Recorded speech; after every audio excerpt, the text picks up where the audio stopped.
ಇಷ್ಟೊಂದು ಕೂಗ್ತಾ ಇದ್ದೀರಲ್ಲ. ಅಲ್ಲ, ಮನೆಯಲ್ಲಿ ಅಷ್ಟೊಂದು ಕೆಲಸ ಮಾಡ್ತಿರ್ಬೇಕಾದ್ರೆ ಈ ರೀತಿ ಕೂಗಿದ್ರೆ ಹೇಗೆ? ಅಂದಹಾಗೆ ಹುಬ್ಳಿನಲ್ಲಿ ಏನೋ ಅರ್ಜೆಂಟಾಗಿ ಕೆಲಸ ಇದೆ ಅಂತ ಹೇಳಿದ್ರಲ್ಲ, ಕೆಲಸ ಬಿಟ್ಟು ಇಷ್ಟು ಬೇಗ ಬಂದ್ಬಿಟ್ರೆ ಹೇಗೆ? ಹುಬ್ಳಿಗೇನೋ ಹೊರಟಿದ್ದು ನಿಜ, ಆದ್ರೆ ಹುಬ್ಳಿಗೆ ಹೋದ್ರೆ ಕೆಲಸ ಆಗಲ್ಲ ಅಂತ ಪಾರ್ಟಿಯಿಂದ ಫೋನ್ ಬಂತು. ಹಾಗಾಗಿ ಡೈರೆಕ್ಟ್ ಆಗಿ ಮನೆಗೆ ಬಂದ್ಬಿಟ್ಟೆ. ಅದು ಸರಿ, ಮಗಳೇನಾದ್ರೂ ಫೋನ್ ಮಾಡಿದ್ಲಾ? ಮಾಡಿದ್ಲು. ಅಂದ ಹಾಗೆ ನಾಳೆ ಏನೋ ಬರ್ತೀನಿ ಅಂತ ಹೇಳಿದ್ದು. ಬಂದ್ರೆ ತಾನೇ ಇಲ್ಲಿಗೆ ಎಲ್ಲಿ ಬರ್ತಾಳೆ ಹೇಳಿ? ಯಾವಾಗ ನೋಡಿದ್ರು ಮಾವನ ಮನೆ ಅಂತ ಹೋಗ್ತಿರ್ತಾಳೆ.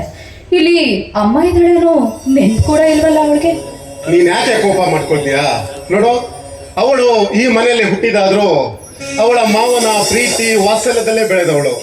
ಅವಳಿಗೆ ನಮ್ಮ ಮೇಲಿಗಿಂತ ಪ್ರೀತಿ ಅವಳ ಮಾವನ ಮೇಲೆ ಜಾಸ್ತಿ. ಹಾಗಾಗಿ ಅಲ್ಲಿಗೆ ಹೋಗ್ತಾಳೆ. ಅವಳೇನಾದ್ರೂ ಅಲ್ಲಿಗೆ ಹೋದ್ರೆ ನಿನ್ಗೇನು ಬೇಜಾರ? ಹೌದು. ಅಲ್ಲ ರೀ, ಬರ್ತಾಳೇನೋ ನಿಜ, ಆದ್ರೆ ಮನೆಯಲ್ಲಿ ತಾಯಿ ನನಗೋಸ್ಕರ ಕಾಯ್ತಿರ್ತಾಳೆ. ನನಗೊಬ್ಳು ಎಂತಮ್ಮ ಇದ್ದಾಳೆ ಅನ್ನೋದು ನೆನಪೇ ಆಗಲ್ವಲ್ವ ಅವಳಿಗೆ? ಅದ್ಬಿಡಿ, ನಾನು ನೋಡಿದ್ರೆ ಯಾವಾಗ ನೋಡಿದ್ರು ಬರ್ತಾಳೆ ಅಂತ ದಾರಿ ಕಾಯ್ತಾ ಇರ್ತೀನಿ. ಅವಳು ನೋಡಿದ್ರೆ ಅಲ್ಲಿಗೆ ಹೋಗ್ಬಿಡ್ತಾಳೆ, ಅದೇ ಬೇಜಾರು ಅಷ್ಟೇ. ಅಯ್ಯೋ, ಅದಕ್ಕೆ ಯಾಕೆ ಅಷ್ಟೊಂದು ಕಿರ್ಚಾಡ್ತೀಯ? ನೋಡು, ಅವಳಿನ್ನು ಮನೆಗೆ ಬಂದಿಲ್ಲ, ಊರಿಗೆ ಬಂದಿಲ್ಲ. ಊರಿಗೆ ಬಂದವಳು ಮನಸ್ಸು ಬದಲಾಯಿಸಿ ನಮ್ಮ ಮನೆಗೆ ಬಂದರೂ ಬರ್ಬೋದು. ಅದೇ ಹೇಳ್ತೀಯ ಅವಳು ಬರಲ್ಲ ಅಂತ? ಅದು ಹಾಗಲ್ಲ ರೀ. ನೋಡು, ಹಾಗೂ ಅಲ್ಲ ಹೀಗೂ ಅಲ್ಲ. ಅವಳು ಊರಿಗೆ ಬಂದವಳು ಡೈರೆಕ್ಟ್ ಆಗಿ ಮನೆಗೆ ಬರ್ತಾಳೆ. ನಿನ್ನ ಡೌಟ್ ಕ್ಲಿಯರ್ ಮಾಡ್ತಾಳೆ, ಆಯ್ತಾ? ಇದೇ ಖುಷಿಗೆ ಈ ನಿನ್ನ ಮುದ್ದು ಗಂಡನಿಗೆ ಒಂದು ಮುತ್ತನ್ನು ನೀಡಲ್ಲ ರೀ. ಏನ್ ಹೇಳಿ? ಅಲ್ಲ, ವಯಸ್ಸಿಗೆ ಬಂದಿರೋ ಮಗಳು ಇರ್ಬೇಕಾದ್ರೆ ಇನ್ನೂ ಕೂಡ ತುಂಟಾಟ ಬಿಟ್ಟಿಲ್ಲ. ಈ ರೀತಿ ಎಲ್ಲ ಬಯಸಿದ್ರೆ ಹೇಗೆ? ನೀವು ಹೀಗೆಲ್ಲ ಮಾಡೋದು ಸರಿಯಲ್ಲ ಅನ್ಸುತ್ತೆ. ಏನ್ ಸರಿ ಇಲ್ಲ?